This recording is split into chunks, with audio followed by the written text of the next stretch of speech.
Welcome to Autism Spa Podcast. This is Shahriar Afshar, your host and the Exec Director of the Autism Society San Diego, our sponsor for today's program. We're joined again by Kasey Superstar for the second segment of our conversation about self-determination.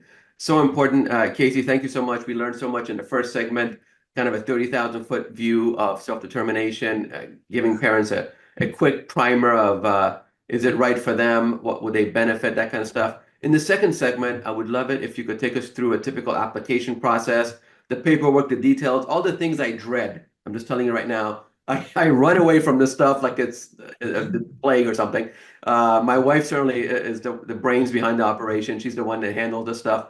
But tell us, if I'm a new client and you as a facilitator, you're listed with the regional center. Last time we said to parents, make sure you interview facilitator so you can pick the right one that's a good fit for you, that has some experience in this. This is a very, if I'll say it, easy field to fall prey to, because if you don't know, you could end up with the wrong facilitator and your life would be even more complicated than it was before, right? And you also mentioned something about, especially us in this day and age, if you're caring for elderly parents like I am, do you have time to also do self-determination, which is another time commitment on top of our loved ones. So I'm a new client. I'm walking into your office, or we're having coffee somewhere, and you're taking me through the paperwork. Where do we start? And give us the milestones of each of those administrative or paperwork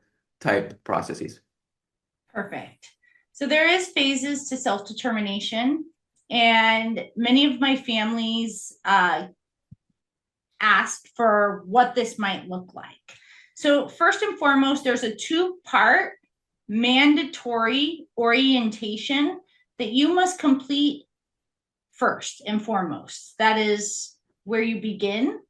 You can register for this orientation online. sdrc.org has all of the links. The regional center? The regional center has all of the links for registering for this orientation. Part 1 is kind of a self-pace.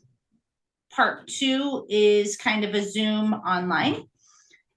I do have to say that it's not short. It is a bit of a lengthy experience, but it's the comfort of your own home and it's at the pace you can handle. If you intend to have an independent facilitator as part of your process, they have to be trained, and so they know all of the information. I've had a number of families come back from orientation and say, Kasey, my head is spinning. That was so much information. I don't even know that I caught it all. And honestly, unless you do this all day, every day, there is no way to catch all of the information. There's so many details. So learn the overview of it, but don't feel like you need to know the small details. You can always ask questions as we go through the process.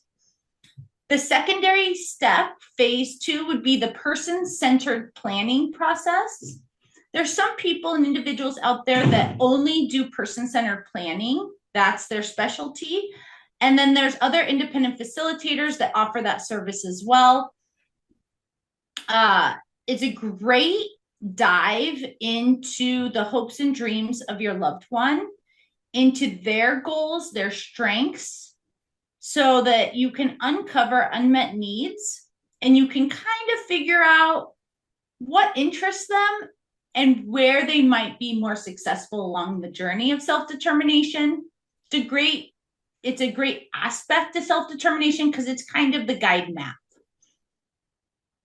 The next step, once you submit your person-centered plan to the regional center, you wait a couple of weeks and the regional center creates what they call your budget. Your budget is what everyone comes to self-determination for. They want the budget and they want to be able to spend that budget in the way that they see appropriate. So the regional center looks at your last year's expenditures, and based off of your last year's expenditure report, they create a budget for you.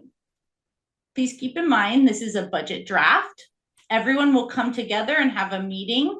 Happens to be my most favorite part of the self-determination process, where everyone meets and talks about the goals the unmet needs, the specialized circumstances in families' lives, individuals' lives, and from there they create a budget for the next year. Now, just sorry to interrupt, but just so we can explain to parents when to engage a facilitator, then they can watch those two video or webinars, whatever, anytime. But before they start the process, it sounds like they should engage a facilitator so someone's next to them as they're going through the budgeting process, at least, right? So my word of advice is before the sun sets right now, you start interviewing independent facilitators. Right. All of us. There's only so many of us here in San Diego, and we are all booked to the max because it's like what I call the tsunami effect of self-determination. It's awesome, but it's also hard because we don't ever want to reject anybody. We want to make sure they're in good hands with someone who can provide them with what they need. So when I say this, some people specialize in minors. Some people specialize in adult services. Some people are maybe the expert at behavioral support. Different people are good at different things. So interview a few. And if their timeline doesn't meet your need, then move on. Ask for a referral. Ask for a referral. There's no harm in that. And we all work together. A lot of us independent facilitators, we know each other. And we know each other pretty well. Right. And what's your specialty, just so our parents know? I specialize in adult support. It is the air in my lungs. Right. It's an area that I feel like, is underserved. Right. Adult support is critical. That those transition years are critical. And doing a budget in those transition years also is really important for the foundation of your loved one's life, that it's done accurately, that all of the services they qualify to receive, they do. And I just have a little, kind of motto that all of my clients are to be making some sort of progress. And so whether that's housing, employment, the supports that are with them, that they're working really hard. So the budget process is critical for that. And openly, not all independent facilitators are comfortable with that process and they work on it. I always tell them it's like a work in progress. You're not going to get good at it overnight. And the budget piece is something that I just happen to step into, and it's what I love the very most of the entire process. So after you have your budget, everyone agrees on the funding sources for your loved one. You, the family, and the independent facilitator, or the individual too, will come together to create a spending plan. That spending plan is like the map of self-determination. It's how your money will be spent in the system of self-determination, what service providers you might be using will all be listed there. And I say you get like a pie and you slice up the pie through a spending plan so that everyone can get a slice. And I don't know, I feel like at the end of the day, service providers there are more self-determination service providers than the traditional system. I know that's not true by numbers, but we're growing. Self-determination is growing, and San Diego Regional Center has a really great self-determination department that's now just doubled. There's 2 units in self-determination. They're doing a really great job at managing.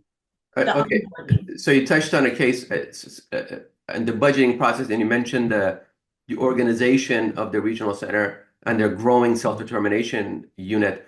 So who do you meet with? Is there a caseworker? What is okay, so great question. When you start self-determination and the first steps that I just talked about, getting into self-determination, you meet with your service coordinator.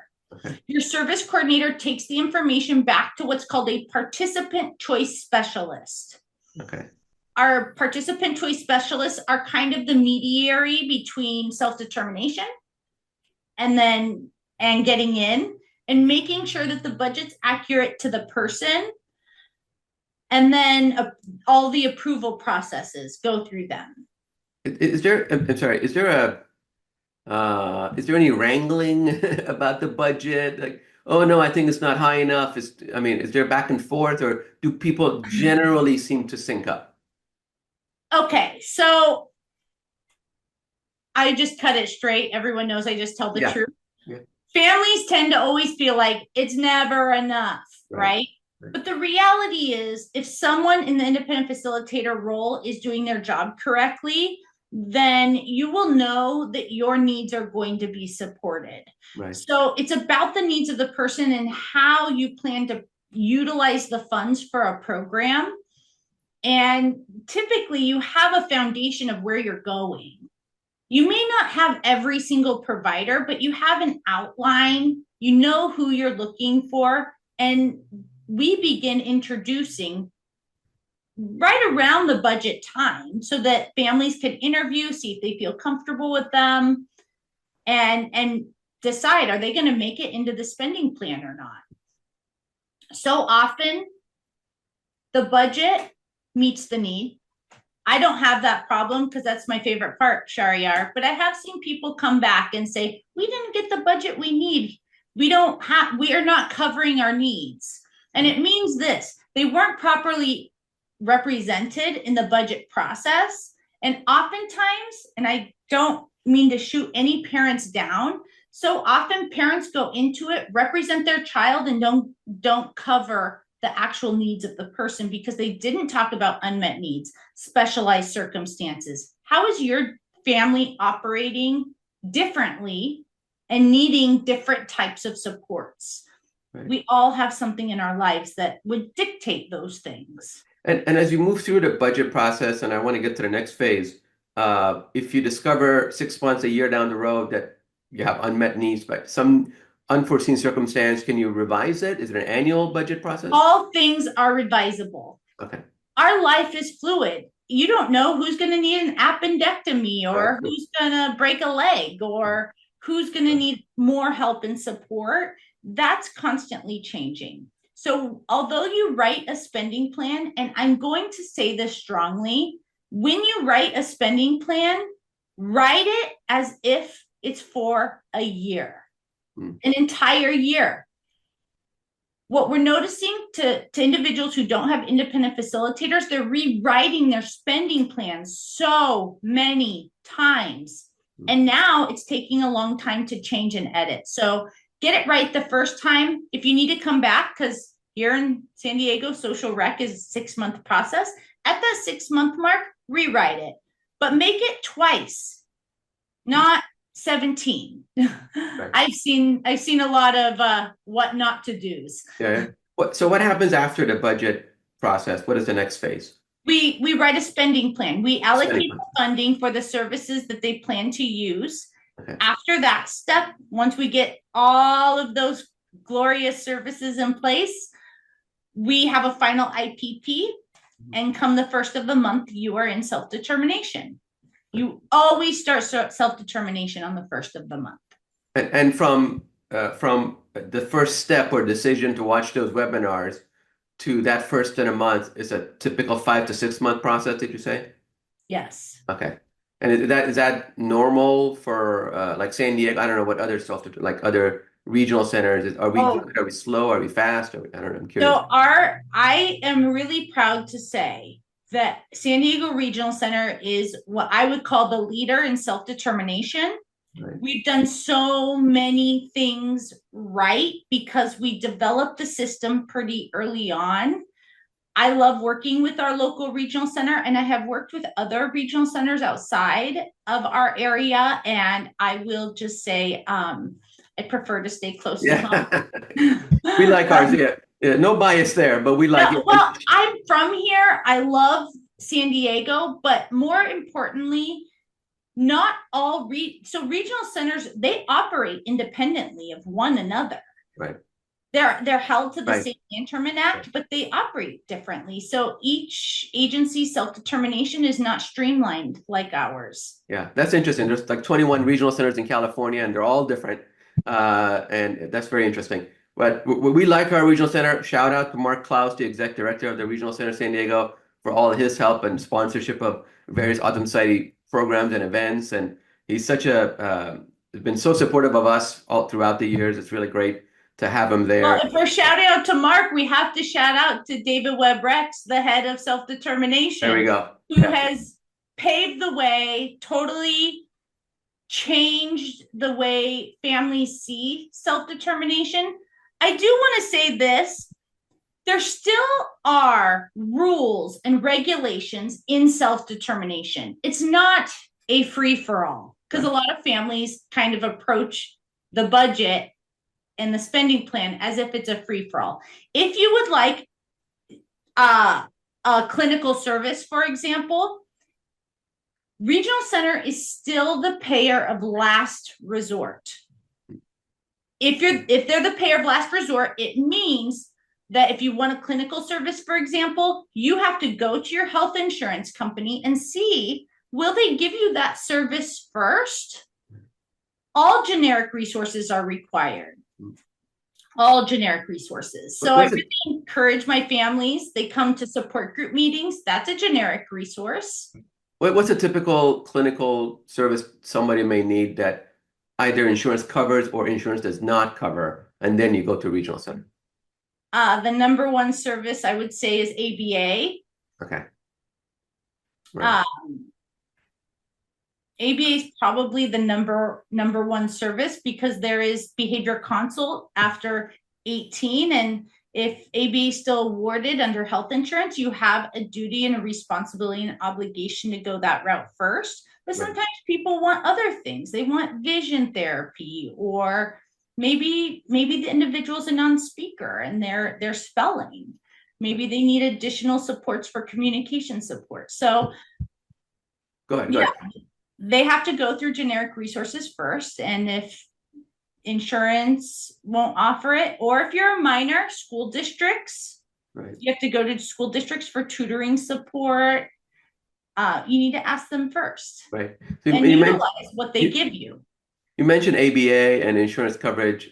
A lot of parents, and you know this just as well as I do, are constantly under a barrage of new, trendy therapies and things that are not ABA, right? From oxygen therapy to this therapy, stem cell. I mean, it's dizzying as a parent, and I know young parents especially who haven't been through what you and I have been through for 20 years. You know, you almost, especially in our support groups that you and I attend, they wonder if they're doing enough. They wonder if they're doing enough for their child beyond ABA, because it feels like ABA doesn't work for everyone 100% of the time, right? So how does that other services work, and is there a space for this in self-determination? So there are so many services, and I will say it again, not all services are created equal, and not all individuals respond the same way to each service.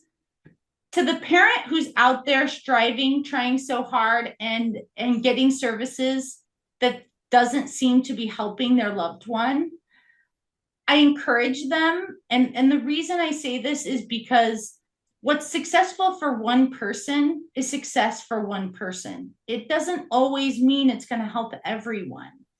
So keep trying, try until you feel like it's beyond a plateau, and then move on. I tell everyone, whatever program you're at, wherever you are in your life, get the most out of where you are, because this is a long journey. And we have a lot of support that's needed along the way, that from different programs to social clubs to different aspects of the special needs like life. Get what you can out of where you are. And ABA, for example, is not right for all people. RDI is not right for all people. But I've seen people be successful with RDI and not successful with ABA. It's the approach is different. And so I just hope that each family knows that there are options out there. And we do have support groups that you can come to learn what those options are. And self-determination is a perfect example. You just need to make sure that you're utilizing the regional center in the way that it was meant to be utilized. They are the payer of last resort. And so if there's another service that you can receive somewhere else, like if you're in the school district, then you need to do that. But I will say this, in the special needs field and in our community, failure leads to success.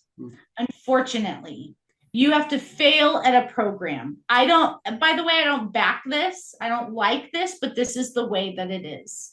You have to have complete and utter failure. You need that failure in writing.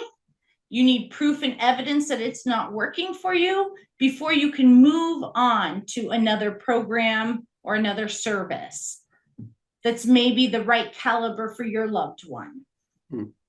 Make sure you're getting everything in writing. Right. And you can help clients with that process of switching. Okay. So Kasey Superstar, thanks a million. Tell us how to reach you if parents need to contact you.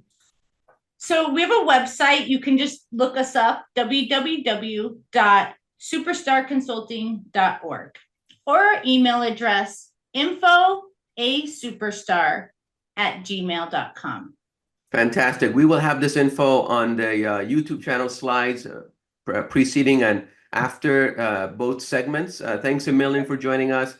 Thanks for volunteering on the Autism Society board and doing what you do. I feel better knowing that you're out there. And one day, of course, I'll be reaching out to you when the time is right for my son.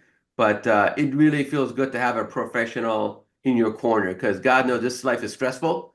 And it's tough and it's overwhelming for parents. And the more people you have in your corner, the better you are as a parent and the better your loved one will do. So thanks a million for what you do.